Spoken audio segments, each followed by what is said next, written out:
अस्सलामुअलैकुम, बोल न्यूज में खुश आमदेद। मैं हूं सहर फातिमा। हेडलाइंस आप जान चुके हैं। बुलेटिन का बाकायदा आगाज करेंगे इस खबर के साथ कि chief justice of Pakistan Yahya Afridi ने जुडिशल कमीशन का इजलास आज तलब कर लिया है।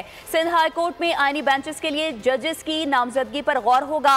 Chief justice of Pakistan Yahya Afridi की जेर सदारत इजलास में justice Mansoor Ali Shah, justice Munib Akhtar, justice Aminuddin Khan शरीक होंगे। वफाकी वजीर कानून आजम नजीर तारर, नुमाइंदा Pakistan bar council Akhtar Hussain, opposition leader Omar Ayub Shibli Faraz, Farooq H Naek, Sheikh Aftab Ahmed और रोशन खुर्शीद बरोचा बतौर मेंबर शिरकत करेंगे।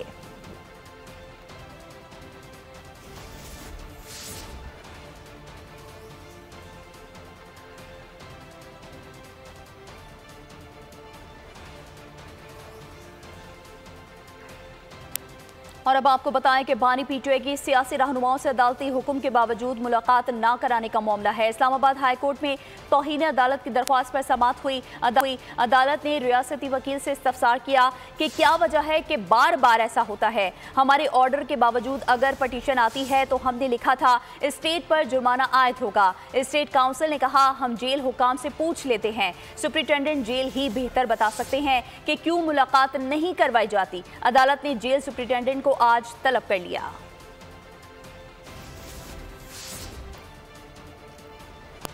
और नाज़रीन, अमरीकी इलेक्शन और ट्रंप से मुतालिक पहले की तरह मेरा हालिया मुशाहिदा भी दुरुस्त साबित हुआ है। मुशाहिद हुसैन सैयद की बोल की खुसूसी ट्रांसमिशन में बातचीत, कहा पाकिस्तान से ट्रंप का एक ताल्लुक रहा है जो अब भी कायम है। ट्रंप ने काफ़ी अजियत बर्दाश्त की लेकिन वो डटे रहे। पिछले 60 सालों में ट्रंप पहला सदर है जो सिक्योरिटी एस्टेब्लिशमेंट का नुमाइंदा नहीं।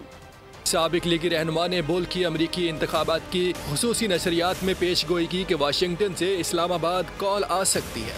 सरप्राइज ना हो कि एक लॉन्ग डिस्टेंस कॉल आ सकती है अमेरिका से। आप भी ज़रा दस्ते शफा करें और मेरा दोस्त है उसकी रिहाई के लिए वो आवाज़ उठाए। सीनियर सियासतदान ने कहा ट्रंप पहले अमरीकी सदर हैं जो एस्टेब्लिशमेंट के बगैर आए हैं। कश्मीर पर बात करेंगे। वो पहला अमेरिकन प्रेसिडेंट है पिछले 60 सालों में जो अमेरिका की जो सिक्योरिटी एस्टेब्लिशमेंट उसका नुमाइंदा नहीं है। ये एक इंडिपेंडेंट आदमी। 2019 में आपको याद होगा जब हमारे प्राइम मिनिस्टर उधर गए थे, कहा था कि मैं कश्मीर पर मीडिएशन मसालियत के लिए तैयार हूँ और उन्होंने तस्लीम किया था कि कश्मीर का एक मसला है हिंदुस्तान और पाकिस्तान के दरमियान और उसमें मैं हल करने में मैं मदद कर सकता हूँ। मुशाहिद हुसैन की बोल से गुफ्तगू पर मुस्लिम लीग नून के रहनुमा ख्वाजा आसिफ से खामोश न रहा गया। चंद मिनटों बाद ही रद्द अमल दे दी। अमरीकी इलेक्शन और ट्रंप से मुतालिक मुशाहिदा दुरुस्त साबित हुआ। पाकिस्तान में दोस्त की रिहाई के लिए अमरीका से कॉल आ सकती है।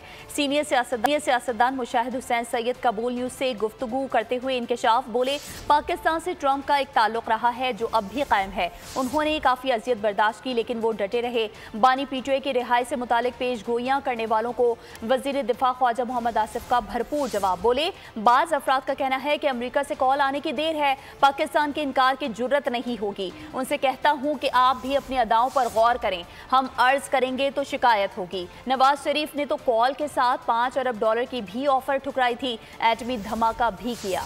सरप्राइज ना हो कि एक लॉन्ग डिस्टेंस कॉल आ सकती है अमेरिका से। आप भी ज़रा दस्ते शफा करें और मेरा दोस्त है उसकी रिहाई के लिए वो आवाज़ उठाए। जिन लोगों ने ये बयान दिया है ना, मैं बगैर नाम लिए बात कर रहा हूँ, हम अपने मुफादात का तहफ़्फ़ुज़ करेंगे। हमने क्यों किसी का जो नवाज शरीफ ने जो रवायत डाली थी, आज नवाज शरीफ का भाई जो है वो प्राइम मिनिस्टर है, वो अपने भाई की रवायात को जो है ना उसकी पास करें। पाकिस्तान में ये देखें जी, ट्रंप के एक ताल्लुक़ रहा है और मेरे ख्याल में वो अभी भी कायम है और वो भी 34 केसेस उसके ख़िलाफ़ हुए, इल्ज़ामात भी लगे, काफ़ी अजियत भी बर्दाश्त की, मीडिया कैंपेन भी हुआ, वो कायम और दायम रहा। नवाज शरीफ को भी कॉल आई थी और कॉल के साथ $5 बिलियन भी थे, तो नवाज शरीफ ने ना की थी और एटमी धमाके कर दिए। तो दूसरी जानब खैबर पख्तूनख्वा हुकूमत केपी हाउस इस्लामाबाद में तोड़ फोड़ का मुकदमा आईजी इस्लामाबाद समेत 600 अहलकारों के खिलाफ दर्ज कराएगी। सूबाई काबीना के इजलास में अहम फैसला कर लिया गया। मुकदमे में तोड़ फोड़, चोरी, दहशतगर्दी और दीगर दिफात लगाई जाएंगी। मुशीर इत्तलात बैरिस्टर डॉक्टर सैफ कहते हैं केपी हाउस पर हमला किया गया, माफ नहीं करेंगे।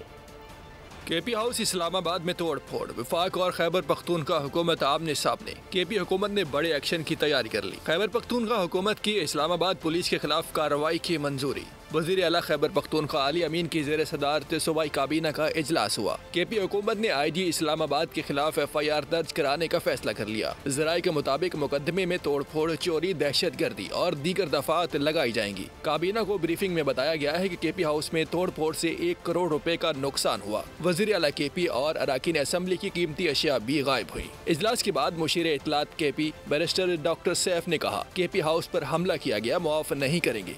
IG इस्लामाबाद ने की सरबराही में, की सरकर्दगी में पुलिस ने जो दावा बोला था, एक गैर कानूनी हमला किया था खैबर पख्तूनख्वा हाउस पर, हम IG इस्लामाबाद और उनके साथ जो भी लोग हैं उनके खिलाफ FIR दर्ज कराई जाएगी और एक्शन लिया जाएगा। बैरिस्टर सैफ ने कहा कि तहरीक इंसाफ ने ट्रंप से कोई आस या उम्मीद नहीं लगाई। बानी PTI को बैनुल अक़वामी क़वानीन के बरअक्स जेल में रखा गया। खैबर पख्तूनख्वा एपेक्स कमेटी इजलास में बनू वाक़े के जिम्मेदारान के तयन के लिए जुडिशल कमीशन बनाने का फैसला कर लिया गया है। वज़ीर आला खैबर पख्तूनख्वा अली अमीन गंडापुर की ज़ेर सदारत सूबाई एपेक्स कमेटी का इजलास हुआ, जिसमें शोहदा के लिए फातिहा ख्वानी की गई और उनको खराज अक़ीदत पेश किया गया। वज़ीर आला ने सिक्योरिटी फोर्सेस के शोहदा के लवाहिकीन के लिए अहम इक़दाम उठाते हुए सूबे से ताल्लुक़ रखने वाले फौज और FC के 178 शोहदा के लवाहिकीन के लिए पैकेज देने का भी फैसला किया।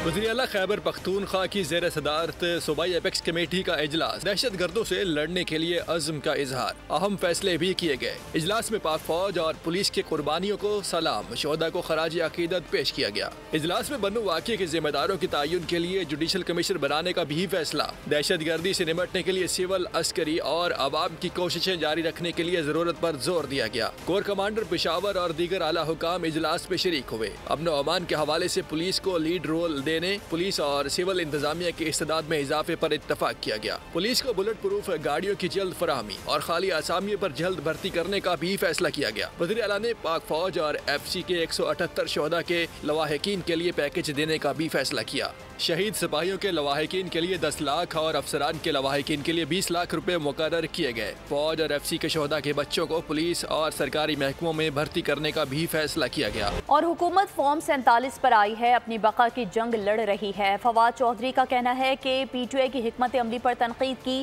मगर उस पर बात करने से रोका गया। आपने सिस्टम के अंदर रहकर बाहर लड़ना होता है। इस वक्त मुल्क में खौफ और दहशत है। सिस्टम के ऊपर किसी को एतमाद नहीं, सब मुल्क से बाहर निकल रहे हैं।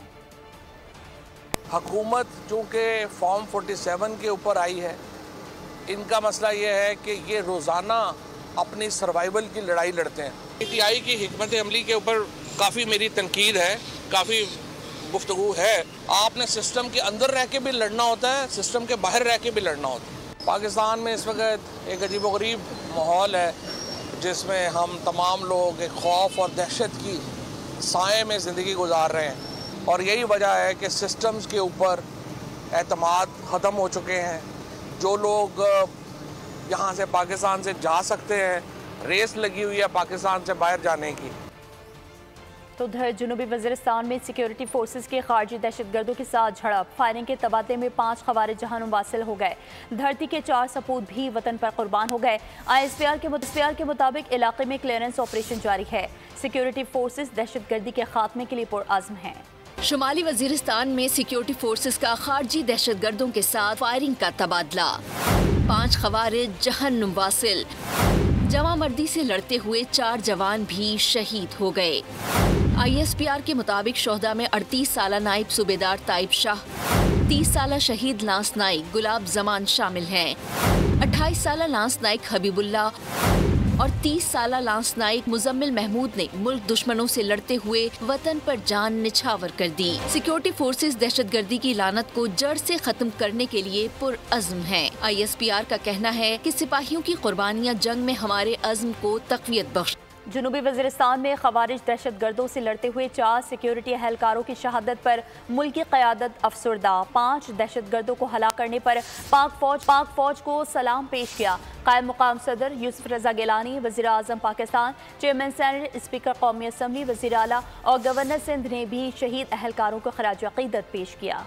जनूबी वज़ीरिस्तान में सिक्योरिटी फोर्सेस का ऑपरेशन, 4 जवानों की शहादत पर मुल्क की सियासी क़यादत अफसरदा। कायम मुकाम सदर यूसुफ रजा गिलानी ने बयान में कहा, एहलकारों ने दहशत गर्दों का मुकाबला करते हुए जामे शहादत नोश किया। जान का नजराना पेश करने पर एहलकारों को सलाम पेश करते हैं। दहशत गर्द अनासिर की सरकोबी के लिए कार्रवाइयाँ जारी रखेंगे। वज़ीर आज़म ने ऑपरेशन के दौरान 5 दहशत गर्दों को जहन्नुम वासिल करने पर सिक्योरिटी फोर्सेस को खराज तहसीन पेश किया। वज़ीर आज़म ने जवानों की शहादत पर रंजो अलम का इजहार किया।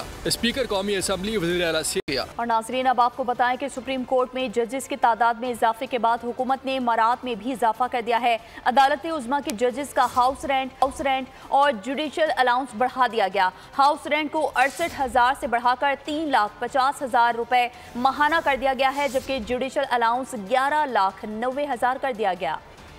घर का किराया 3.5 लाख, जुडिशल अलाउंस 11,90,000। मुंसिफ का ओहदा है, मरात भी शायान शान होनी चाहिए। सुप्रीम कोर्ट ने जजेस की तादाद में इजाफे के बाद हुकूमत ने मरात में इजाफा कर दिया। वफाकी हुकूमत ने सुप्रीम कोर्ट के जजेस की तनख्वाहों और हाउस रेंट अलाउंस में इजाफा किया। हाउस रेंट को 68,000 से बढ़ाकर 3,50,000 रुपए माहाना कर दिया गया। जुडिशल अलाउंस भी 3,42,000 से बढ़ाकर 10,90,000 कर दिया गया। कायम मुकाम सदर की मंजूरी के बाद वज़ारत कानून और इंसाफ की जानिब से नोटिफिकेशन भी जारी कर दिया गया।